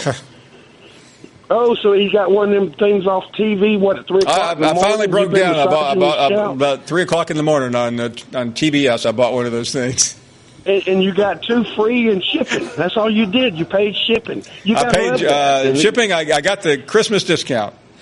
How many times have you heard this? We'll deliver before Christmas if you order now. $19.99. And then if you do it with it, you get the Bee Gees' greatest hits. Yeah, and on the 19th of every month, you get the new Nights of Broadway right here. Bottle of Sab. All this has been the funniest weekend I can remember. It was a great weekend. I have to tell you, I don't remember a better weekend. Do you? It was so funny. He had to live through it. Well, IMAN had some great moments on Twitter, too, this weekend, which that's the great thing about this show, right, IMAN? It kind of lives on in other worlds. It was hard to get any Christmas shopping done between looking. I mean, I'm literally walking into people at the mall. You do that anyway. You know, and you know, don't walk in the fountain with that new hair. You know, it could disappear. But you know, the way Jim comes on, I don't know if I'm for the ban or not. But just knowing he can't call is just the funniest thing. Did you vote in the poll, IMAN? Did you vote in the poll? I haven't seen the poll. Is it on Twitter? It's on. It's on the Twitter right now. On the Twitter. Oh yeah, I'll have to go find it because you know it's a funny thing. Jim's the guy that encouraged me to get on Twitter. And so, absolutely, I'm going to go vote. But, you know, I will say this. If Jim wants to come back, you know, Jim's got to humble himself from being this demanding. Well, I think we all should. I mean, that's what I think we have to be humble. And we do. And listen, I do know Jim's a very religious man. So we talked about that privately. And Thanks, IMAN. I think maybe I'm wishful thinking here. I'm an optimistic you know what? At heart. Jim, there have been some times where Jim has had some great moments and some great calls. Did he call? What did we do? He called about a week or two ago. We had some great conversation. I don't even remember what it was. We don't always all have to get along. Like, I'll be the first to say that. Like, we can argue about things, we can debate things, but I think what most people have a problem with is just the name calling at you. I mean, you are the reason. You are this show, obviously. Your name's all over the thing.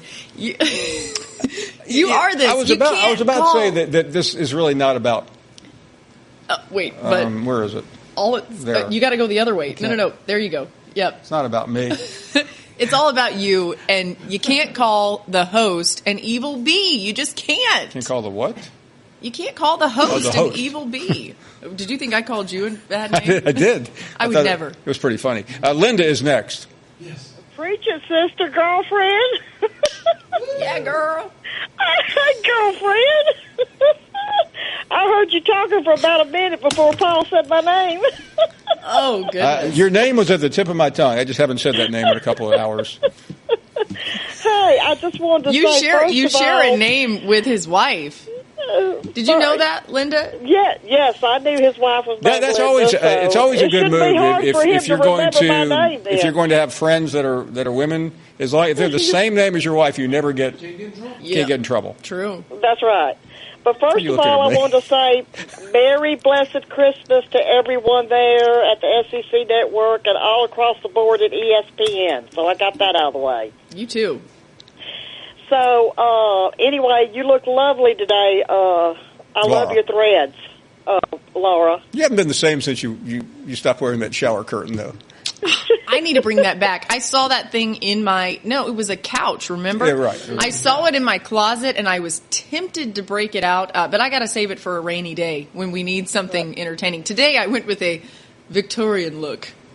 Yes, you look very lovely. I don't know what this is. A doily. Now listen, this is a doily. As far as the gym thing, I was going to say no comment. I plead the fifth, and I refuse to answer that question on the grounds it might incriminate me.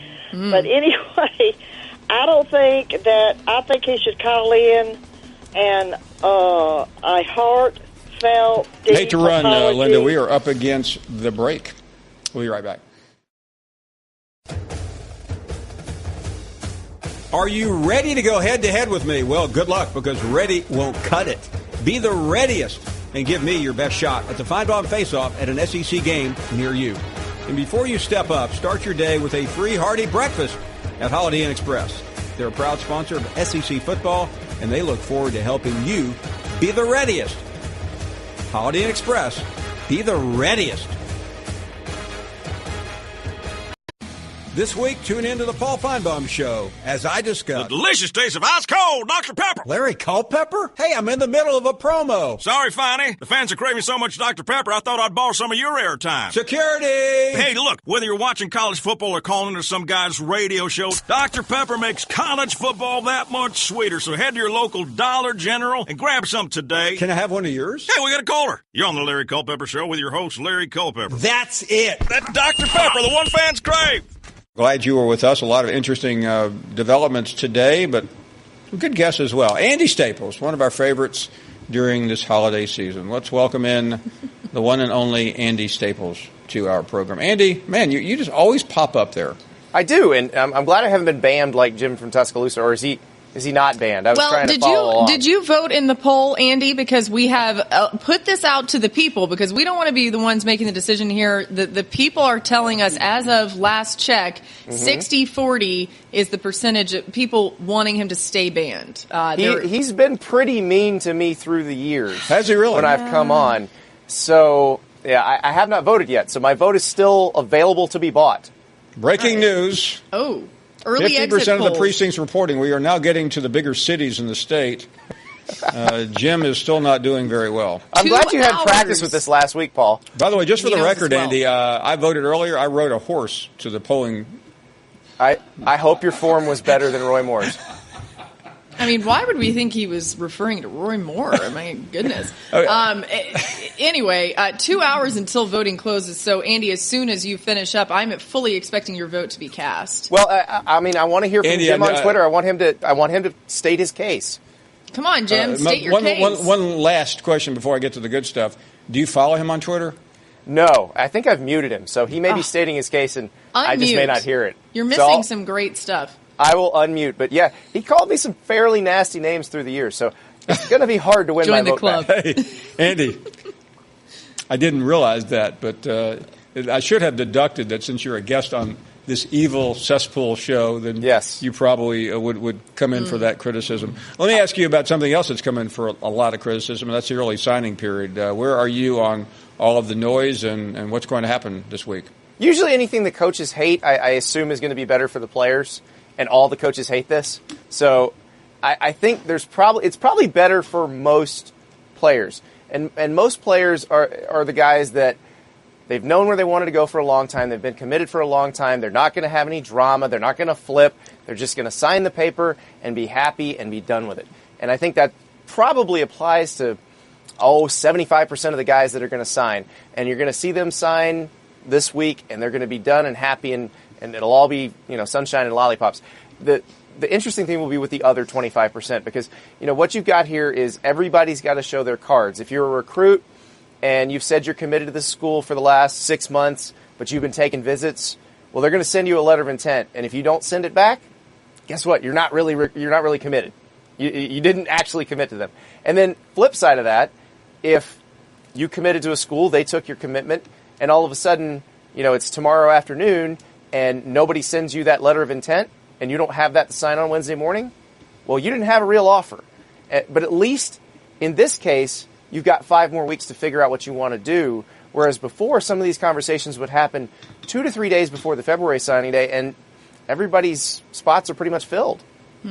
Yeah, Andy, we've covered recruiting for a long time, and it's interesting because I just wonder how this ends up affecting the February signing day and how many we really do see latch on and sign early. You're there in Gainesville. You're around a lot of these programs, but let's start with Florida. What are the early returns so far just on Dan Mullen hitting the recruiting trail and trying to put his staff together, which I think adds a whole other element to all of this early signing period situation here? I think it's interesting because, you look back and they offered Chip Kelly the job first. If Chip Kelly had taken that job, the learning curve would have been pretty big for this first recruiting class, and it would have been interesting to see how that shook out. With Dan Mullen, he gets the job. He's been recruiting in the South all along, knows who the major players are, knows exactly who he's looking for. It was pretty clear when he got the job that Matt Corral, the quarterback they had committed, probably wasn't really a fit in the offense. And you saw Matt Corral commit to Ole Miss last week, where he's probably a much better fit in that offense. And now Dan Mullen is looking for a quarterback. Well, Emory Jones is a quarterback from Georgia who was a guy that Dan Mullen offered at Mississippi State. But then Emory committed to Ohio State, which, when you got an Ohio State offer, you're going to take that. But he was open still all along. There were other schools that kind of nibbled at him. And Ohio State, realizing he was still looking around, well, they went looking around too, and they got a commitment from a guy in Texas last week. So now Jones is looking at Florida. He's done an official visit to Florida and Florida State, and it could be Dan Mullen's first big recruiting clash with Willie Taggart at Florida State. And I have a feeling there's going to be a lot of those over the years. Yeah, I'm really curious about that because so many people believe that Willie Taggart is the end-all, be-all when it comes to recruiting. I realize we're getting just a sample, but intermediate to long-term, how do you think that's going to play out? I think it's going to be really interesting. Willie Taggart is very well connected in the state of Florida. He's a great recruiter in the state of Florida, but I wouldn't just totally dismiss Dan Mullen as a recruiter either, because he's been in the SEC as a head coach for the last 9 years. He understands that really you have to be the most aggressive recruiter on your staff as a good SEC head coach. And he's a guy that, even at Mississippi State, would go after guys that you think they have no business going after that guy. And he wouldn't get them usually. But now that he's at Florida, he's got a shot with some of those guys. This quarterback's a great example. This is a guy, he ID'd him at Mississippi State, was his first offer. But obviously, if you're Ohio State versus Mississippi State, you're probably going to pick Ohio State. But all of a sudden, if the same guy who coached Dak Prescott and who coached Nick Fitzgerald and who coached Tim Tebow comes in and says, hey, would you like to come play with me at Florida? Well, that's a different question entirely. And so I think that's going to be a really interesting dynamic in the state. And remember, Mark Richt is still doing really well recruiting down in Miami, and Charlie Strong is at USF. So it's not going to be easy for anybody, for Dan Mullen, for Willie Taggart, for anybody to get the players they want in Florida. You're going to have to fight for every single one of them. Good point about Richt and also Charlie Strong. And Andy, Alabama is no stranger to dealing with college football playoff or national championship preparations while having assistant coaches going other places. But this Jeremy Pruitt thing is a little weird. He's going to be at Alabama for the early signing day. Just what are your thoughts on kind of the dynamics that we're seeing there? It is really strange because it's one of those things that Kirby Smart didn't have to deal with this 2 years ago when he was doing it. That happened fairly seamlessly. And remember, Kirby Smart at the time was trying to put together a recruiting class for Georgia. And everything worked out. They ended up winning the national title. The players didn't seem to mind. But, Jeremy Pruitt's in a little bit different situation because he actually has to sign a class at Tennessee. And you're seeing, because they've had some guys that it looks like Jeremy Pruitt came in and said, well, I don't know if all these guys fit, but these guys that we've been looking at, at the last job, they fit, so we're going to go with them. I think he's doing very well because he also doesn't have to really change who he's recruiting. The guys he recruited at Alabama know him. The guys maybe he's been recruiting since he was working at Georgia are guys that now are signing. So for him, it's probably not that hard in terms of knowing who to recruit and who to call and the contacts part of it. He's got that down.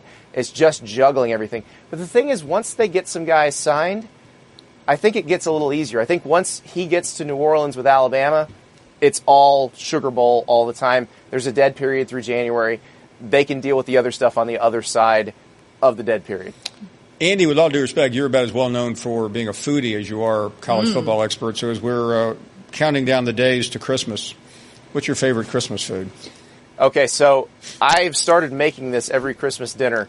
I get legs of lamb, and I take them and I make little slits in them and put basically a half clove of garlic in each slit, cover it up with olive oil, cover it up with rosemary. You throw it on the grill, and you just let it go till it's about medium rarish to medium rare, bleeding a little bit still, and it is the best. And that is what my family will be dining on Christmas Day. Do we call this rack of Andy? We could, well, now it's legs. So it's legs of Andy. My bad. Andy's gams. It's a staple. Andy's gams with a side of yams. Yeah, and a staple in your household. That's right. A staple with the staples. I'm sure you haven't heard that joke before. Never Anyway, that sounds delicious. Paul would not eat something like that, I don't think. Do you eat lamb? You don't really eat meat. Not since I've known you. Yeah, well, he's in a new era these days. We can put some meat on your bones, Paul. I can stand to lose some. It is a fact, Andy, since I've been hanging around Mrs. Rutledge, I've actually gained weight. He has. He's gained about 2 pounds. Thanks to me. But that's like a 50% increase in weight. So since we're about to be separated, I will.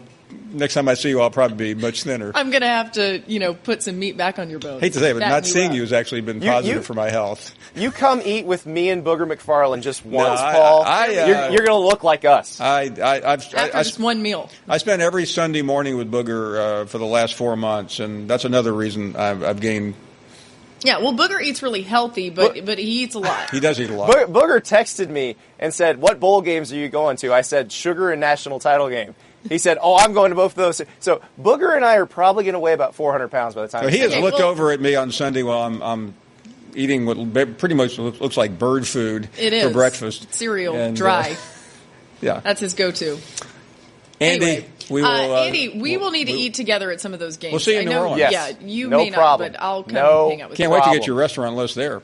Oh, it's huge. You can find it on SI Eats, si.com/eats. Here we go. Yeah, I'm all over that. We'll take thanks, Andy. We'll be right back. 2 weeks from today, we will be in New Orleans. You'll probably wait. be there a week from today. I will be there on the 26th. I actually get there the night of the 26th, providing you with all the Alabama reports you need. Can't wait. We'll be back with more. Hey girl, have you done something new with your scales? Using new moisturizer? Nice. It really brings out the hazel in your eyes. Oh, hold on. Are you using whitening strips too? Your fangs look good, girl. Really good. A really charming snake charmer? Surprising. What's not surprising? How much you could save by switching to Geico.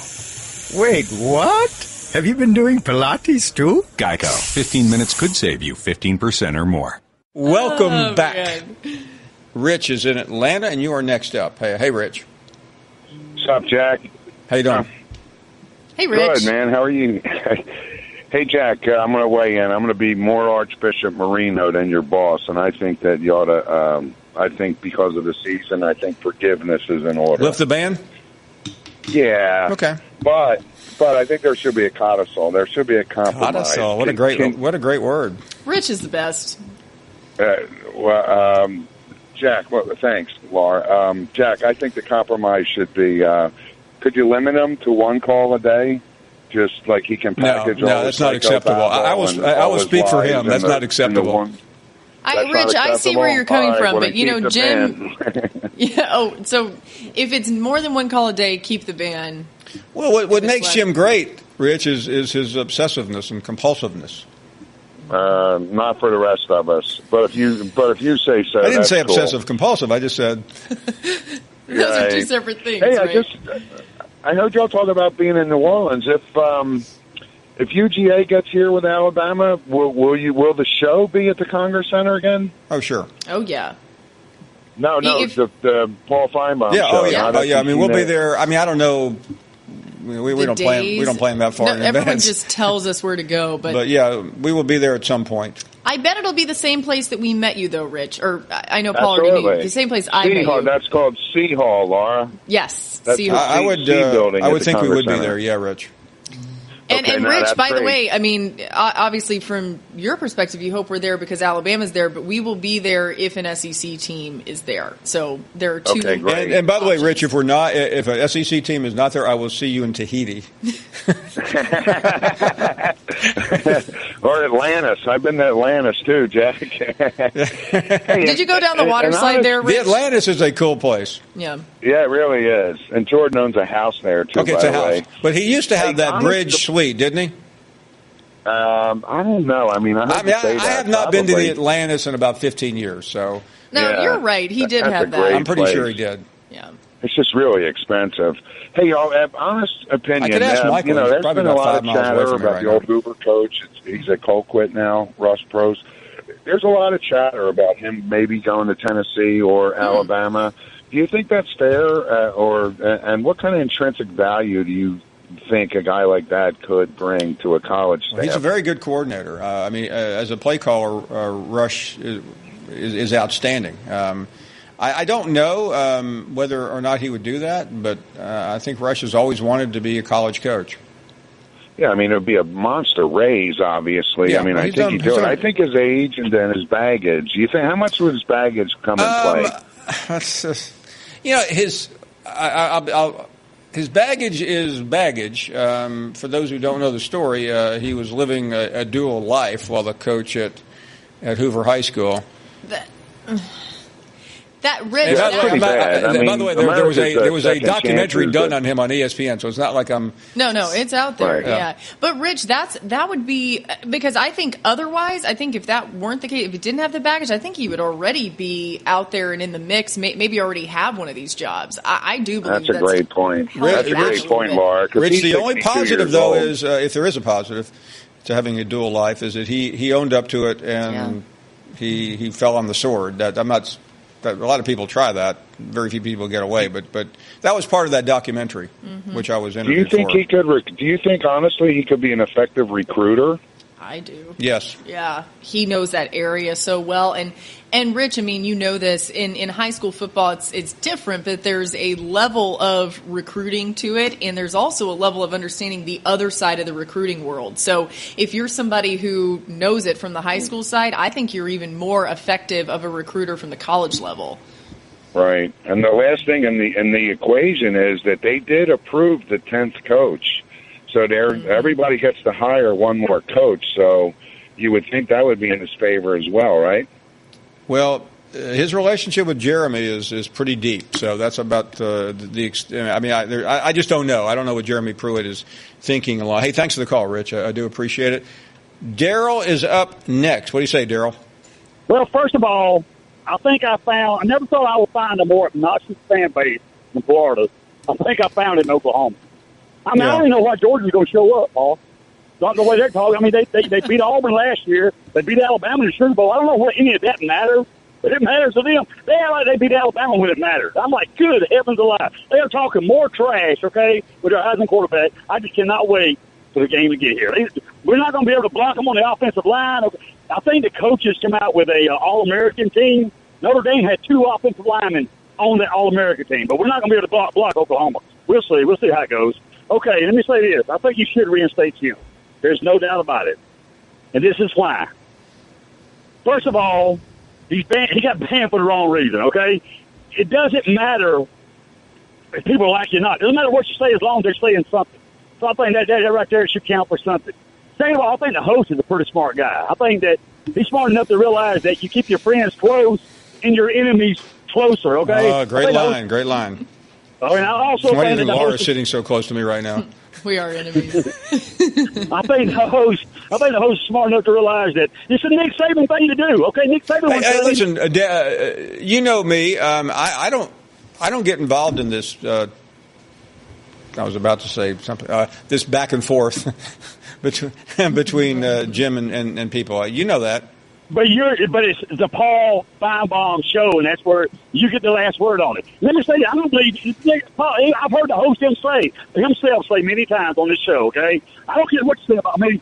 How many times have I heard that? I don't care what you say about me. So they're right there. Hold on, that should count for something. And I don't believe it's against ESPN rules. And this is why. You tell me that a caller is banned from a show for saying the B word, but you can be employed by ESPN, get intoxicated, end up in the wrong bed in the wrong room at a hotel, and you keep your job. So I'm not fine. And you know what? Hey, listen, I can't. If you wanted me to start defending all the things that happen to ESPN, we have to talk off the air. I saw their president design today. And if you can't lift the ban on Jim for that, you should lift it on this right here. This reason right here. Okay, give him the benefit of the doubt, and this is why. Okay. First of all, if you look at the definition of bitch, it says female dog, okay? Right. You went to Tennessee. We all know that, okay? Here we go. We all know the Tennessee mascot it's smoky. Now, maybe Jim didn't realize that it was a male. I thought it was a female, and it's really a male. But I can understand Jim thinking it's a female by the way Tennessee's football program plays, because they play like a bunch of girls. They lift the band ball. See ya. Wow. That was such a strong defense of lifting By the way, Daryl, there's nothing wrong with playing like a girl. So don't use that as an excuse. Well, agreed. The only thing I would say about again, I keep hating to give history of the show. The only permanent ban that's ever been in effect was a guy who called in and said that he was glad that one of our favorite callers and a personal friend, I gave the eulogy at his funeral, he was glad that he died of cancer, and he said karma, quote unquote, is a and nope. That was it for me, and that was irrevocable. It was never changing. It was a bad guy, and that's what happened. And Jim went to him over the weekend looking for solace. As far as Jim, I don't care. It really doesn't matter to me whether he calls or not. It's not a big deal. I don't like to ban anyone. What he said the other day in the context of things that have been said is not that bad. I'm more offended by things that he said about other people who I'm friends with, and I'll just leave it generically. But that's okay. He can. People can vote and do whatever they want. We'll decide on that some other time. Too much time has been spent on that today. I agree. I mean, isn't this supposed to be a sports show, and don't they tell us all the time we should stick to sports? Well, the thing is that the things that Jim likes the most about the show are what's going on now. Well, he doesn't talk ball, remember? He doesn't talk ball. So, but he can out-talk anybody. But he can out-talk anybody. We will, though. We're up against a break here. You okay, Randy? Randy's back to the program. Glad you are with us. Clay is in Biloxi, Mississippi. Good afternoon. Mr. Finebaum, you are as hard to get in touch with on the telephone as it is to find the Rohan Davey Museum in Baton Rouge. But be that as it may, sir, I have a non-confrontational call to pay you, and it goes back for a couple of months ago to where you made the comment that someone knew more about college football than you, and I do not want to debate that with you. The purpose of my phone call, sir, is to pay you a compliment as to why, in my opinion, I like you. I believe you have a 6-giant-step radius around you and perhaps Chris Berman, but you in particular have, if you wrote for the Mobile Press Register, you listen to the Bear Bryant show with me. Okay, that education and now has made you able to answer phone calls, to weed out the good and the bad, and go along with the show. But your ability to have satirical comments on the fly is amazing, sir. And like I said, Merry Christmas, and I do love you as your show. And thank you very much for taking my call. I've been on hold for an hour and a half just to tell you that, sir. Clay, thank you very much, and I hope you have a great Christmas and a Happy New Year. Thank you very much. I hope we talk again soon. Thank you. Good stuff. Really appreciate that. Mike is up next. Mike, thank you, and welcome to our show. Hey, Paul, how you doing? We are doing great, thanks. Hey, listen, I was thinking, I don't really like Jim particularly, but I think he's kind of, he kind of gets people's blood pumping during the day. I was thinking if you could bring him back during the probation period. What do you think? I don't know. I mean, he just said something. I thought I've been pretty benevolent to him today, Laura. Yeah, no, you've been very judicious. And I don't try to read Twitter and take it personally, but I do take it for what it's worth. And he just said that the show used to be great. We've heard that before. Well, yeah. He said it was electric, and he liked the host. And now he said the last 3 years, I can't stand the host. So... and then he said, I do want to apologize to him to having to subject him to a program that he hates the host. I know. I am so sorry that apparently his remote doesn't seem to be working. Because I've tried to make it. And I think that's something that among the many things that you brought is you brought this congeniality that you're friendly with everyone. I mean, there's a few people I spar with. No, I love every single person on this show. I really do. So, hey, Paul, yeah, it's kind of where I should. This is where I could probably get my feelings hurt. I'm sorry. Are you okay over there? Not really. Do you want me to come? I'll come over there and give you a hug. Yeah, it's been a while since. Come on. No, but I mean, if on the probation, if he didn't say nothing, thank you. Defend the whole. Jim. Yes. For you. What was that? I was distracted. I had to plug back in. Oh, I'm back. Okay. Hey guys, look, he can't say nothing against a host or a guest of your show or a caller, and he cannot say nothing. Oh, how sweet! That is sweet. She likes you, and I know he likes you. I like him.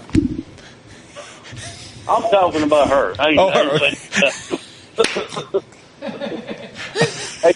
Yeah, Mike's on the delay. So on a probation, I'm saying you can't offend any host or caller, and you can't offend. Well, you got to be nice and talk something about SEC football. You're right. Hey, listen, Mike. Thank you very much for sharing all that.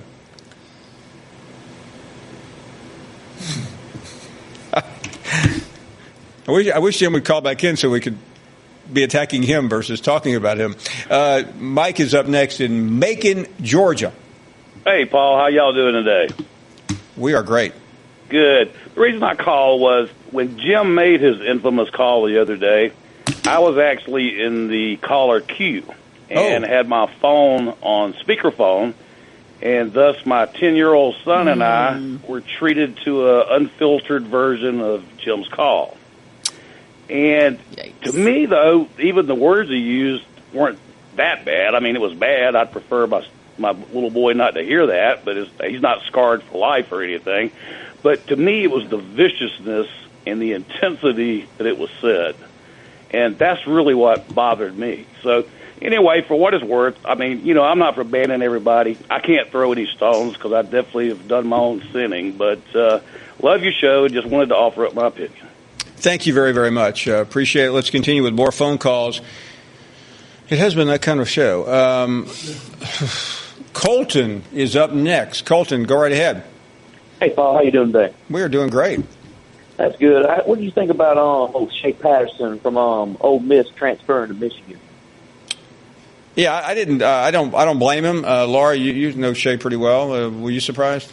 I wasn't, Colton, and, you felt like at some point you would see something like this happen, whether it was Shea or another big-time player from that Ole Miss program, and I think what we have to be careful about is judging kids who do this, because at the end of the day, it's their career, and he has a great, exciting career ahead of him. He went to another league, so SEC fans and Ole Miss fans shouldn't be that disappointed about what he may do there, and I'll admit, if you're an Ole Miss fan, it's probably going to be tough watching him there because I imagine he'll have a lot of success and you just wonder what it would have been like to stay there. But he wasn't a part of these NCAA violations or alleged violations, and the sanctions just shouldn't be something that affects him for the rest of his life. Yeah, I ain't no Ole Miss fan. I just wanted to rub it in a little bit on him because I hate Ole Miss. Yeah, Ole Miss ain't ever going to win nothing. Yeah, well, they certainly are going through a difficult time. I think that would be the understatement. Thanks for the call. Shane is up next. Shane, go right ahead. Hey, thanks, Paul, for taking my call. Just wondering, with Fromm's success and of course the commit from the number one quarterback coming out of high school, what do you think is going to happen with Jacob Eason? I coached against that kid in high school for 3 years, and he's got a ridiculous skill set, and somebody's got to be clamoring for him. He's got a big-time arm. That is a really interesting question, and I think, as you all know, it's about to get more intriguing. So I have no earthly idea what Jacob's thinking. He has not shown or played a card. And Shane, all he has done, which I think speaks to the type of kid that he is just be a great teammate. I'll never forget watching him after Georgia won the SEC championship game, him, putting on that SEC championship hat and celebrating with his teammate. They were taking photos of him holding up the big SEC sign, and he just looked absolutely thrilled to be there. So I think he's been by all accounts, very supportive teammate through something that, a lot of kids would have struggled with. Yeah, I coach actually his rival high school, and would expect nothing else from that kid. He was class act all the way through, and just I wish him the best. I selfishly would like to see him back out here on the West Coast so we could watch him play, but somebody's got to pick that kid up. He's a guy who can walk across the stage, in April with the NFL. He's got that kind of skill set, so I can't imagine he's just going to sit and do nothing. I can't either. Hey, thank you very much, Shane. We're up against a break. We still have another hour and 15 minutes or so to go. I think we need a special prosecutor. We're going to have to get somebody. I don't want to give away the verdict, but we're going to probably have to throw the ban out due to Russian interference. You just didn't you have a feeling that the Russians were interfering this entire time? It felt, and maybe that's who kidnapped me in Tuscaloosa. I came in here today before the show, and there was a big bottle of Stoli vodka and some borscht, like right here. Yeah. And he drank the whole thing. I did. I can assure you I would have if I had had the opportunity. Yeah. You can testify to that. No, totally. And you're right. There have been clues, and we just have been so obtuse. There was a salad with Russian dressing. I ate that. There have been clues. They've been trying to tip us off that they have interfered, and we just were being blind to all these clues. So now, you're right. We've got Hannity on line one. We got to figure out who else can report on this because, Paul, are you getting a message from Boris? Oh, okay. I've got Vladimir right here. Putin on line one.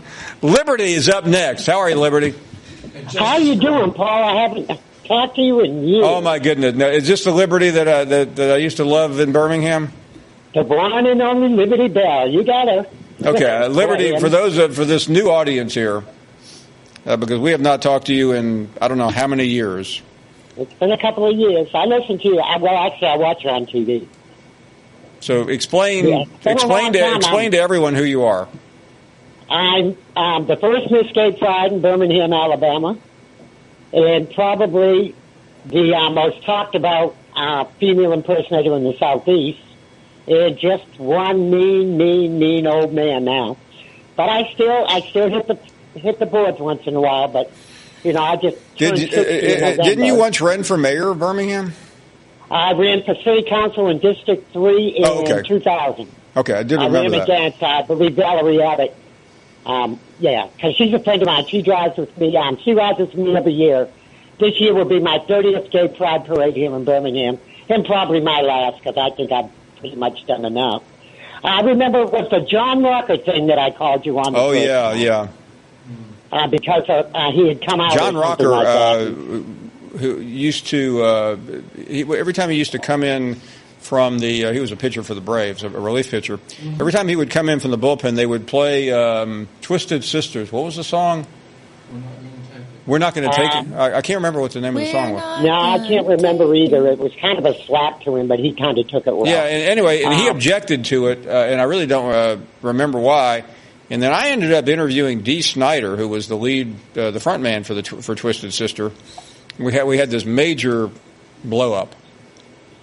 I met him, I believe, in Atlanta. I have nothing good to say about him, so I'll say nothing at all. Much how I feel about RuPaul and anybody else that kicks me off on the way. But, no, I just wanted to wish you a Merry Christmas. I usually send you a card every year, but I didn't know where to send it. So I figured I'd give you a call and do it. Well, Liberty, I'm sorry. I miss seeing you. We had such a great time together back in the day. Back when the show really was good. I'll be back. I'll tell you. Something controversial would come out. We had quite the crew. There was Phyllis and your buddy there. I can't remember his name. The Butler kisser there. What was Shane? That was it. Yeah, I didn't like him at all either. Yeah. What was his name? Shane. Yeah, that was it. Is he still around? God, I couldn't stand him. No, he died in 2011 from cancer. Oh, I can't say anything bad about the dead, so now I'll say, well, I liked him all right.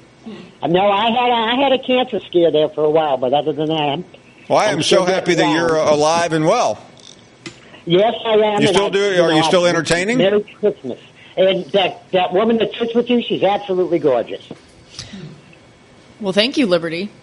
And, honey, trust me, I know makeup when I see it. I just wear too much of it. Have a Merry Christmas, Paul. Take care, darling. Okay, great to talk to you. I mean, is Liberty implying that I wear makeup? Because obviously I'm not wearing any, and neither are you. No. Even though you have had makeup reapplied about 7 times during this show. Every hour Lori comes in. I let out your secrets. Joe is up next in North Carolina. How are you, Joe? Doing fine, Paul. How are you and Laura? I hope you're having a good holiday season. We are. Thank you. We are. Sure. I just wanted to talk about the early signing period. Unless I'm incorrect, I think the NCAA Division I men's basketball and women's, I guess, still has their early signing period, which, if I recall, the intention was to avoid the senior season of high school. So that would be my biggest complaint about this particular football early signing period is why it was positioned where it was. It really should be in August when you think about it, and that way the marquee players, which that was always the reason, was to get the marquee players to where they can stop the recruiting process. And if that was done in August, then coaches would still have the chance to go through the entire year. And really the issue of, of a coach perhaps changing jobs at the end of the year, to me, I'm kind of a purist. And to me, if a person chooses a school on the basis of a personality or a coach, that's a poor decision for choosing a college. So I just wonder what y'all thought about that. I do agree with your August concept, but I'm still not sure. I mean, at least that takes everything out of whack. But I really don't like this one where we currently are. Yeah, and Joe, you're bringing up a great point about you just can't commit to the personality as opposed to the school. And I think a lot of kids do try to do that. But what I think we're dealing with in this exact scenario right now is that you could be committing to an assistant coach that literally could be gone the next day. And there's just been so much changeover, and you also may not know the coach. So you can wait around until February, but then that offer may not be in place. So there's just a lot that's in flux that I think affects this particular year maybe more than other years. Well, the idea of having it really, I guess, 6 weeks prior to the regular signing period, that's not really early. It's kind of like an interim signing period. Point. So really, if you're going to have it early, have it before the senior season. That way the marquee players, the ones who are being bothered 24 hours a day, those kids can go ahead and sign and get that out of the way. And then really there's a trickle-down effect because then you know who's available, who's not. And then the D1 AA's or whatever they call them now, and the D2s, and it all just goes down and it makes everybody's job a lot easier. Great call, Joe. I hate to run. Thank you very much. We are at the end of the hour. One more to go. Are you ready to go head-to-head with me? Well, good luck, because ready won't cut it. Be the readiest and give me your best shot at the Finebaum Face-Off at an SEC game near you. And before you step up, start your day with a free hearty breakfast at Holiday Inn Express.